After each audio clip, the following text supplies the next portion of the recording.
تعالوا حبايبي نشوفها مع بعض. لوسي ما صبراش اني اخليها اكتر من كده. هنشوفها مع بعض.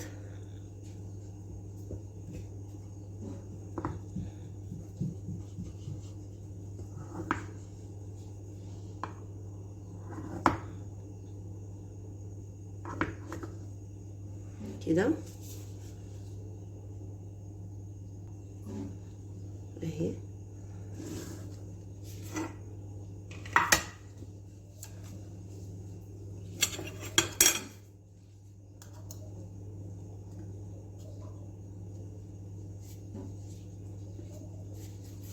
بصوا اهي دايبه خالص خالص، اجمل من الكيكه شكلها.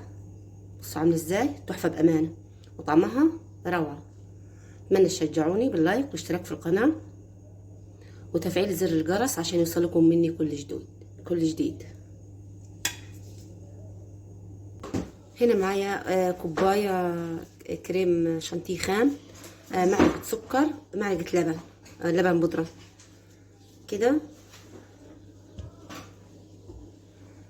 هنا هضيف الميه تكون ساقعه شويه، كوبايه.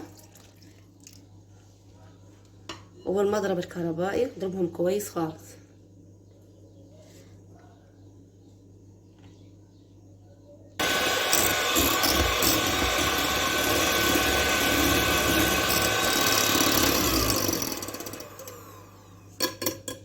كده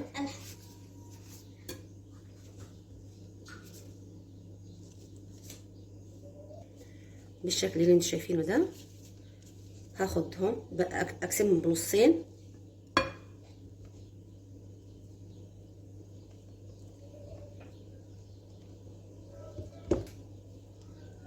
كده.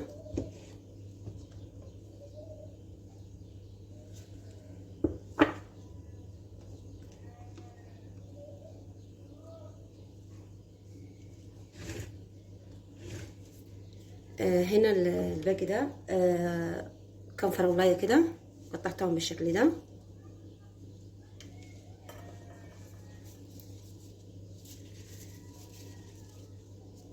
هنا معلقه من طعم الفراوله.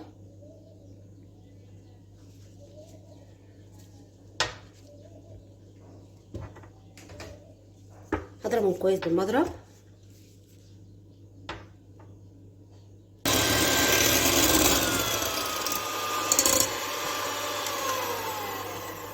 كده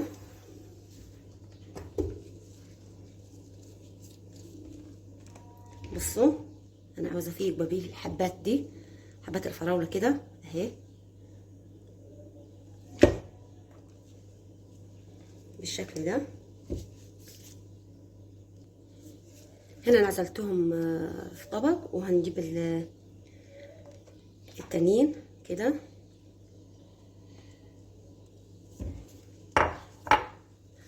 هضيف عليهم معلقة كبيرة كاكاو خام، ومعلقة كبيرة شوكولاتة بودرة شوكولاتة اهي، بودرة شوكولاتة كده. تمام كده. واضربهم برضو كويس.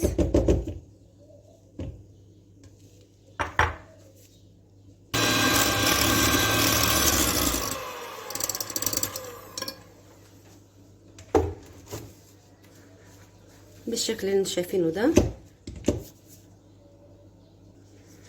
هنا انا جبت بسكوت شاي ساده،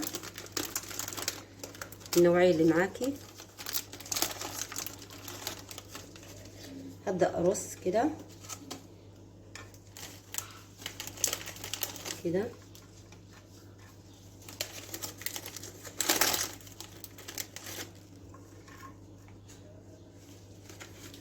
بصوا قبل ما ارص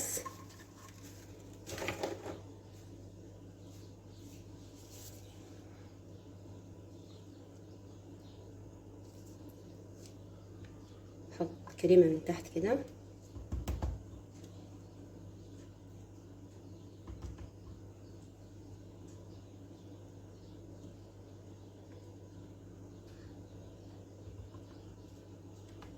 كده، ونص التاني ده كريمة بيضة بالشكل ده. ابدأ ارص البسكوت بالطريقة دي. الطريقة دي سهلة جدا جدا، حلوة خالص خالص. انا عملتها قبل كده للاولاد، عجبتهم كده.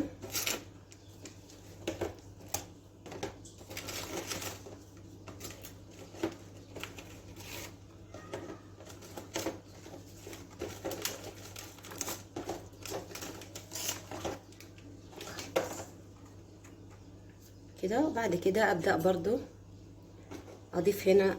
انا عندي يعني الاولاد فيهم اللي بيحب الكريمه البيضه والفانيليا، وفيهم اللي بيحب الشوكولاته.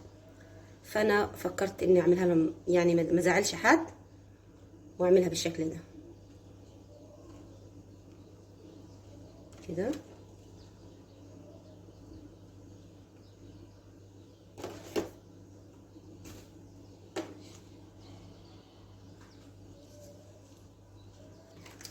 بالشكل ده، وابدا اعمل طبقه تاني بالشكل ده، نفس الفكره برضو كريمه لغايه ما اعبي البوله للاخر.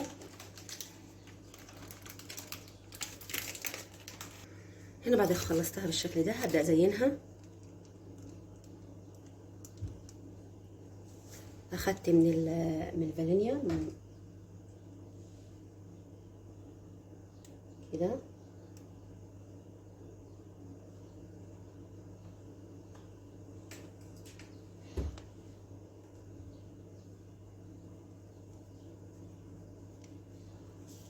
بالشكل ده.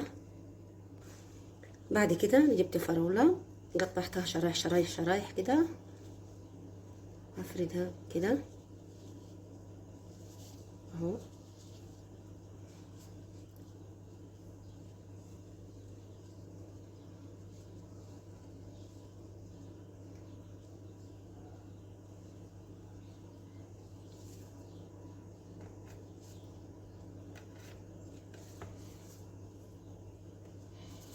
كده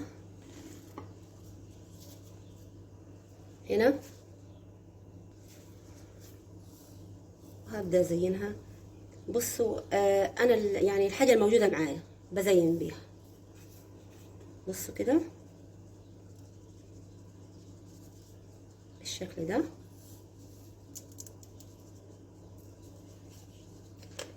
كده. الناحية التانية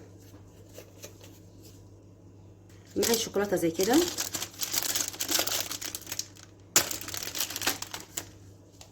هاخد منها كده وبالمبشرة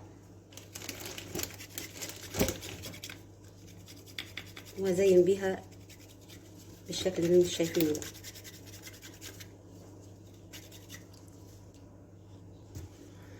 كده. ولو معاكي عادي برضو اللون ده لقيته معايا، فبديت اوزع برضو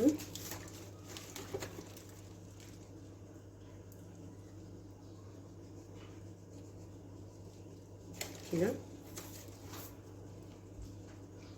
سهلة وبسيطة خالص خالص، وفي دقايق انا عملتها، ما خدتش وقت معايا